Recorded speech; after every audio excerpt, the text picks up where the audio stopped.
Face au Japon, lors de l'ultime journée des phases de poule, la mission pour les poulains de Serigne Saliou Dia était de sécuriser la première place. Malheureusement, l'objectif n'a pas été atteint.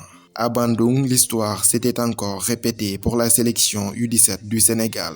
Comme en 2019 au Brésil, après avoir remporté leurs deux premiers matchs, ils perdent le troisième contre le Japon. En 2019, victoire des Samouraïs bleus sur le Sénégal, 1-0 lors de la troisième journée. En 2023, les Japonais s'imposent encore 2-0 sur les Lionceaux en Indonésie. Un revers sans grande conséquence puisque les champions d'Afrique U17 étaient déjà qualifiés pour les huitièmes de finale. Toutefois, la première place est perdue en faveur de l'Argentine. Ce détail a toute son importance car une première place aurait permis d'éviter un gros morceau en huitièmes de finale. Conséquence, avec cette seconde place, le Sénégal affrontera l'une des équipes les plus impressionnantes du premier tour, la sélection U17 de France. Lors du premier tour, les jeunes bleus avaient tout simplement balayé la concurrence. 3 matchs, 3 victoires, 7 buts marqués et 0 encaissés. 3-0 face au Burkinabé, 1-0 contre la Corée du Sud, 3-0 devant les États-Unis. La formation de Jean-Louis Vanucci respire la forme et c'est le moins que l'on puisse dire. C'est avec un capital confiance à son maximum qu'ils défieront les champions d'Afrique U17. France-Sénégal, ce sera ce mercredi 22 novembre 2023 à 12h heure sénégalaise. Après avoir joué leurs 3 premiers matchs au stade Jalak Harupa de Bandung, les Sénégalais ont quitté leur camp de base pour rallier la capitale indonésienne Jakarta.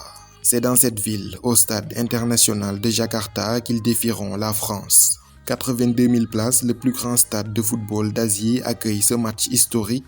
Cette toute première affiche entre Sénégalais et Français à la Coupe du Monde des moins de 17 ans. La seule et unique confrontation entre ces deux équipes en Coupe du Monde, toutes catégories confondues, c'était ce fameux match d'ouverture de la Coupe du Monde Senior 2002 en Corée du Sud et au Japon. Un moment historique gravé à jamais dans les mémoires des Sénégalais. Le jour où le petit Sénégal est devenu grand après avoir fait tomber le tenant du titre, la France. La bande à Serigne Fallou Diouf a aujourd'hui des références sur lesquelles s'inspirer. Les aînés de 2002 avaient montré la voie, ceux à qui tout le monde donnait largement perdant face aux Bleus. Mais avec du caractère, de la solidarité et un mental à toute épreuve, ont réussi à déjouer tous les pronostics. L'équipe de France U17 part certes légèrement favori dans cette rencontre, mais elle n'est en aucun cas supérieure à cette équipe sénégalaise. Avec Ousmane Amara Diouf, les Lionceaux ont largement leur chance pour battre cette équipe de France. Le Sénégal U17 version 2023 a aussi comme mission de faire mieux que celle de 2019 à la Coupe du Monde U17. À l'époque, les Lionceaux s'étaient arrêtés en huitième de finale face à l'Espagne. Les huitièmes de finale de la Coupe du Monde U17, un stade de la compétition que la sélection n'a d'ailleurs jamais dépassé. La France, elle, compte à son actif un titre de champion du monde U17. C'était en 2001, au Trinidad et Tobago. Les Bleus avaient battu le Nigeria en finale 3-0. Deux pays africains étaient sur le podium cette année-là, le Nigeria, finaliste et deuxième, et le Burkina Faso, troisième. Sur la scène continentale, la France est 3 fois championne d'Europe U17.